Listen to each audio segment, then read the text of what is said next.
શહેરી વિસ્તારમાં કઈ જંગલ જેવું જોવા મળે તો એકદમ આનંદ થાય. સવારમાં પક્ષીઓનો કલરવ સંભળાય અને અલગ અલગ પક્ષીઓના અવાજ એ બધું સાંભળવા મળે. પણ સિદ્ધનાથ મહાદેવ અ, જે સૌરાષ્ટ્ર યુનિવર્સિટી રોડ ઉપર આવેલું છે, એ મહાદેવ એમની બાજુમાં એક સંકુલ છે. એ જગ્યાએ શ્રી રામ ઉપવન બનાવવામાં આવેલું છે અને આ રામ ઉપવન અત્યારે જંગલ જેવો આખો વિસ્તાર બની ગયો છે. આવો આજે આપને એની મુલાકાત કરાવીએ. આ જંગલનો આખો જેમને વિકાસ કર્યો છે એવા લોકોને પણ મળીએ. આવો. આ રામ ઉપવન અહીંયા બનાવેલું છે. વિવિધ જાતના વૃક્ષો સદભાવના વૃદ્ધાશ્રમ દ્વારા અહીંયા વાવવામાં આવ્યા છે અને એકદમ હરિયાળી. હજી વરસાદ ઓછો છે પણ છતાં એકદમ હરિયાળી આ રામ ઉપવનમાં છવાયેલી છે. આપ જોઈ શકો છો આ દ્રશ્યો. મિત્રો, શ્રી રામ ઉપવન સૌરાષ્ટ્ર યુનિવર્સિટી રોડ ઉપર આવેલું સિદ્ધનાથ મહાદેવ મંદિર એનું સંકુલ છે અને અહીંયા આ રામ ઉપવન કેટલા વખત પહેલા શરૂ થયું અને કેવી રીતે એની અત્યારે સેવા કરવામાં આવે છે અને ક્યારે કઈ કેવા કેવા વૃક્ષો અહીંયા વાવેલા છે એ બધી વાત કરવા માટે મારી સાથે જોડાયા છે હેમંતસિંહ ડોડિયા. નમસ્તે કિશોરભાઈ અને કરુણાટોક.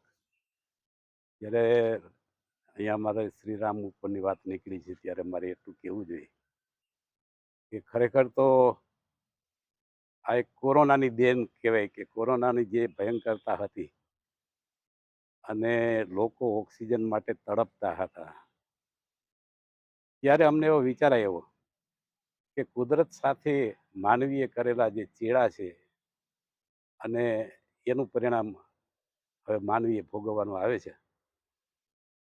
તો કુદરતી ઓક્સિજન જે મળે વૃક્ષ મારફતે, એના માટે અમે એવું આયોજન કર્યું અને એ સમયગાળો એવો હતો કે મોટાભાગે લોકડાઉન હોવાથી બધા ફ્રી હતા અને ત્યારે આનું નામકરણ પણ અમે એ રીતે કરેલું જ્યારે શ્રીરામ અયોધ્યાની અંદર મંદિરનું જ્યારે ખાતમુહૂર્ત કરવામાં આવ્યું એ જ વખતે અમે આ જ જગ્યાનું નામ શ્રીરામ ઉપવન રાખેલું છે.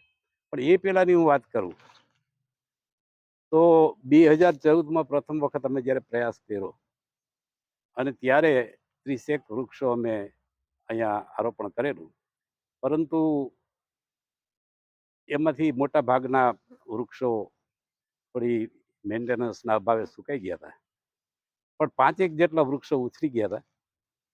પછી 2021ની અંદર આ કોરોના કાળ દરમિયાન આ રામ ઉપવનની અંદર અમે શરૂઆત કરી ત્યારે અહીંયા આ બંજર જમીન હતી અને આ જમીન જે અત્યારે આપણે ફળદ્રુપ અને આટલા બધા સુંદર મજાના જે વૃક્ષો લીલોતરી આપણે જોઈ છે એ લીલોતરી હતી જ નહીં. અહીંયા તો મોટી ખાણ જેવો ખાડો હતો અને આખા વિસ્તારનું ગંદુ પાણી ભરાતું.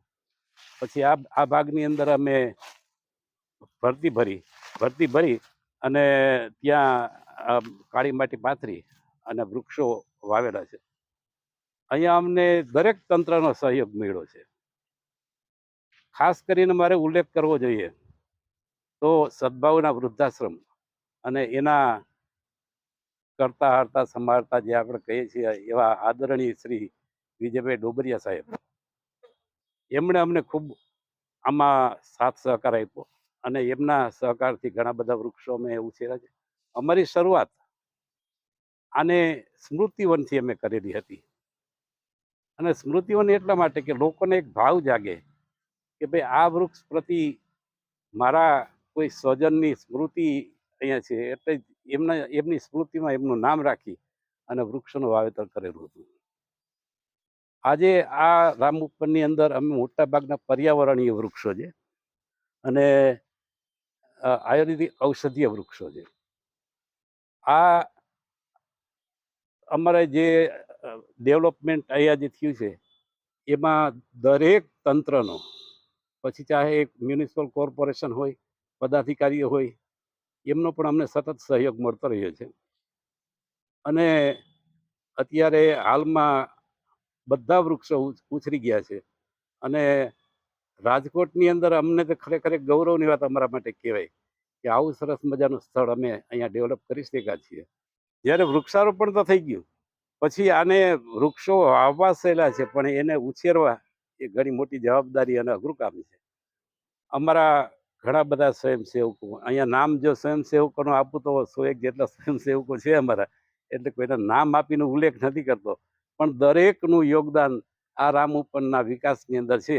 અહીંયા અમારે આ શરૂઆતની અંદર જે પ્લાન્ટ નાના હતા એ વખતે અમે ડ્રીપ ઇરિગેશન સિસ્ટમ અહીંયા રાખી હતી.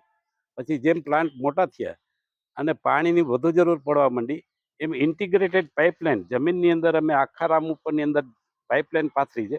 અને દરેક 50 ફૂટના અંતરે આ રીતે અમે એના આઉટલેટ મૂકેલા છે. અને આઉટલેટ મારફતે દરેક વૃક્ષોને પૂરતા પ્રમાણમાં પાણી મળી રહે એ રીતે અમે આ વ્યવસ્થા ગોઠવી છે. એક આડ વાત મારે એ પણ કરવાની છે કે અહીંયા અમારે એક બોરની અંદર 95ની સાલની અંદર બોર કરેલો, એ બોરની અંદર બિલકુલ પાણી હતું નહીં અને ઢાંકી દીધેલો. કુદરતનું કરવું, અને શ્રીરામ ઉપવન કર્યા પછી 20 વર્ષ પછી એ બોર ખોલીને જોયો તો બોરની અંદર પુષ્કળ પાણી હતું. અને હાલમાં અત્યારે આ બોર મારફત તે જ અડધા રામ ઉપવનને પાણી અમે પૂરું પાડી છે. એટલે આ રીતે અમારું જે આયોજન છે એ લોકોને, આવતી પેઢીને લાભદાયી નીવડે એ માટે અમે અત્યારે આ બધી અમારી ટીમ છે એ મહેનત કરે છે. અને અત્યારે આપ જોઈ રહ્યા છો કે સરસ મજાનું આ વૃક્ષો ઉછરી ગયા છે. અને આવતા 2, 4, 5 વર્ષની અંદર તો આ નંદનવન જેવું બની જશે. અને આવનારી પેઢી માટે આ કાર્ય અત્યારે અમે આ સ્વયંસેવકો કરી રહ્યા છીએ.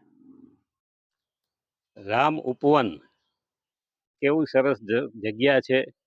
અહીંયા સવારના પહોરમાં, એટલે કે વહેલી સવારે વિવિધ પક્ષીઓના કલરવ એ ખરેખર એક અલૌકિક વાતાવરણ હોય છે. અને આવા અલૌકિક વાતાવરણમાં આ રામ ઉપવનની સુંદરતા હજુ વધારે વિકાસ પામે એ માટે હમણાં જ શહેર ભાજપ મહિલા મંડળ છે, એમના મંત્રી તરીકે ચૂંટાયેલા મયુરીબેન પટેલ, એ મયુરબેનને આપણે વિનંતી કરીએ, એ પણ આ રામ ઉપવનના સાક્ષી છે. આવો એમની સાથે વાત કરી. નમસ્તે કિશોરભાઈ, કેમ છો? કરુણા ટોક્સના બધા વ્યુઅર્સને અમારા જાજા કરીને જય સિદ્ધનાથ મહાદેવ. રામ ઉપવન, જેમ હમણાં હેમંતસિંહ ડોડિયાએ વાત કરી જ હશે કે જ્યારે રામ મંદિરનું આપણે શિલાન્યાસ થયેલો એ જ વખતે અમારા આ રામ ઉપવનનું અમે નામકરણ કરેલું. અને ખૂબ પ્રેમથી બાળકની જેમ અમે ઘણા બધા લોકોની આની અંદર મહેનત છે. આપ જોઈ શકો છો કે એ મહેનત કેવો એકદમ લીલોછમ રંગ લાવી છે. અનેક કાર્યકર્તાઓ અહીંયા આગળ પોતાની સેવા અર્પણ કરે છે અને એના ફળ સ્વરૂપ આ સુંદર મજાનું રામ ઉપવન જે પોતાના ખૂબસૂરત રંગોથી લહેરાઈ રહ્યું છે. અને ઓક્સિજન પાર્ક તો બહુ નાનો શબ્દ ગણાશે. તમે હમણાં જેમ વાત કરી કિશોરભાઈએ કે સવારનું તમે અહીંયા જુઓ તો પંખીઓના જે કલરવ હોય છે એ જાણે સ્વર્ગની અનુભૂતિ કરાવે છે.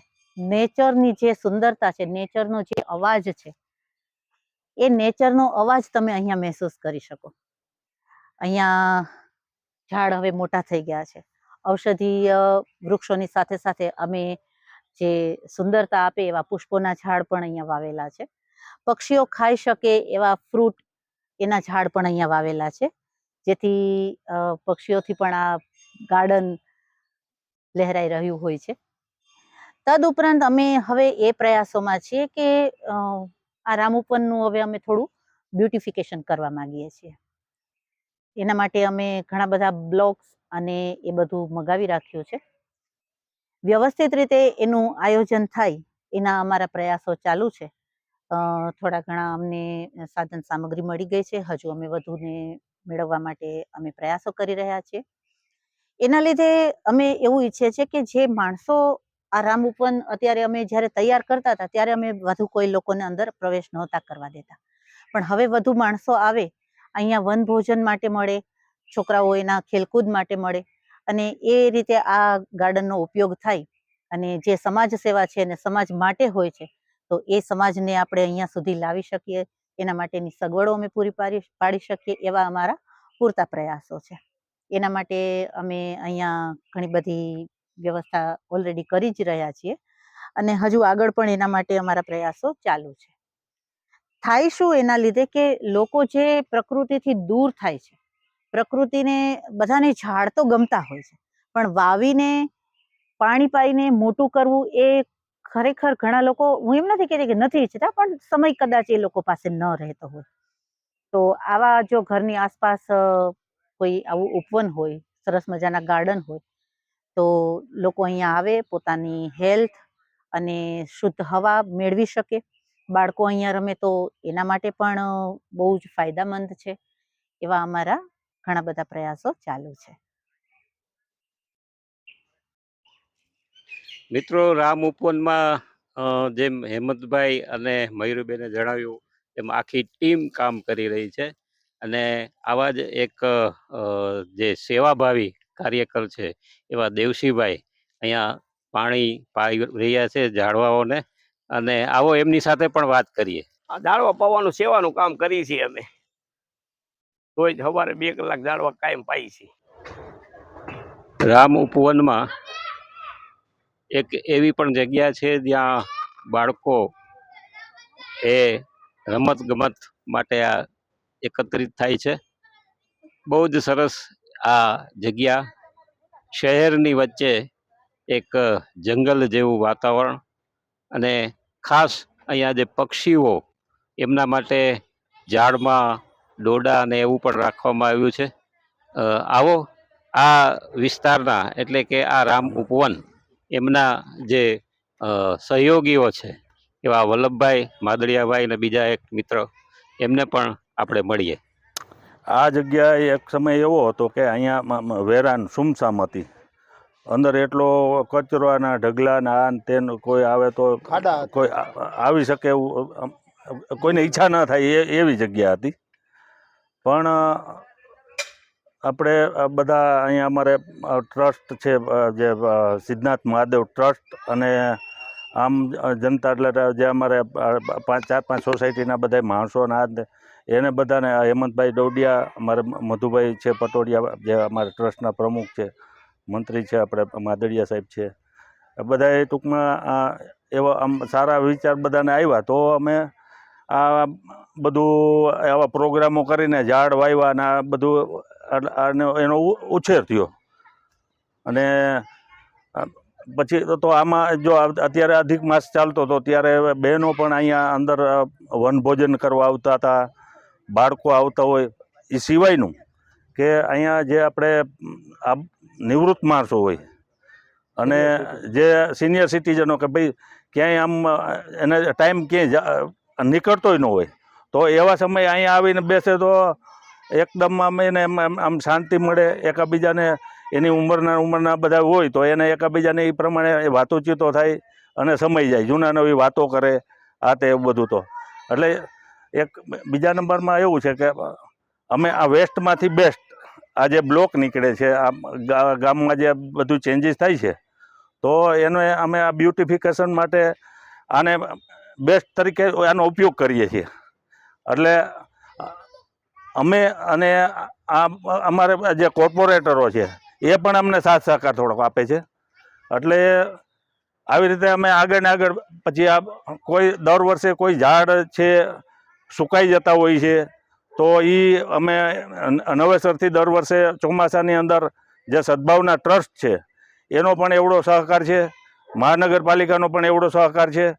એટલે એના દ્વારા અમે આ વાવવાનું ને એવા બધા પ્રોગ્રામો કરી છીએ. નવા ઝાડ જ્યાં કોઈ સુકાણા હોય તો ત્યાં નવા રોપીએ છીએ, અને એને પાણી પાવાનું ને એ બધું અહીંયા અમારે જે અત્યારે ઘણા માણસો આવે છે કે ભાઈ આમ હોમ ટાઈમ પાસ કરવાય આવતા હોય, અને એની સાથે સાથે અહીંયા મહેનત પણ કરતા હોય, કે સાફ સફાઈ કરતા હોય, કુંડા છે, આ છે, તો ઝાડમાં નાનું મોટું કોઈ કટિંગ કરવું, ઓલું છે, એવું બધું કામ કરતા હોય છે.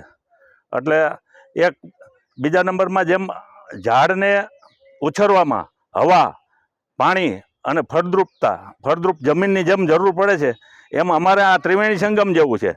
આમ જે કંઈ આજુબાજુની સોસાયટીની જે ના માણસો છે એનો સાથ સહકાર એવડો, અમારે ટ્રસ્ટનો સાથ સહકાર એવડો છે. અને અહીંયા જે અમારે બહેનો અને જે સખી મંડળ છે એ બધા પણ આમાં ઘણો એમ કે એનું ઘણું યોગદાન છે એમ. એટલે અત્યારે અમારે બહુ સારું છે એમ. અમે પણ અહીંયા આવીને બેસીએ તો અમને પણ મજા આવે છે. અને નિવૃત્ત બધા કોઈ ભાઈઓ બહેનો આ તે બધા અહીંયા સમય કાઢવા આવે તો એને બધાને મજા આવે એવું છે એમ. મિત્રો, એક વૃક્ષ એ અનેક એની જિંદગી સવારે છે. જીવદયાનું પણ એના થકી કામ થતું રહે છે. અને ઓક્સિજન પ્રાણવાયુ તો એ આપે જ છે. રામ ઉપવનમાં ઘણી જગ્યાએ આવી રીતે દોરડા પણ લગાડેલા છે. એ પક્ષીઓ ખાય છે અને આનંદ માણે છે. તો આવું જ એક શહેરની વચ્ચે જંગલ જેવું વાતાવરણ અહીંયા ઊભું કરવામાં આવ્યું છે. આ રામ ઉપવનના તમામ કાર્યકરો, સેવાભાઈઓને ખૂબ ખૂબ અભિનંદન. ધન્યવાદ.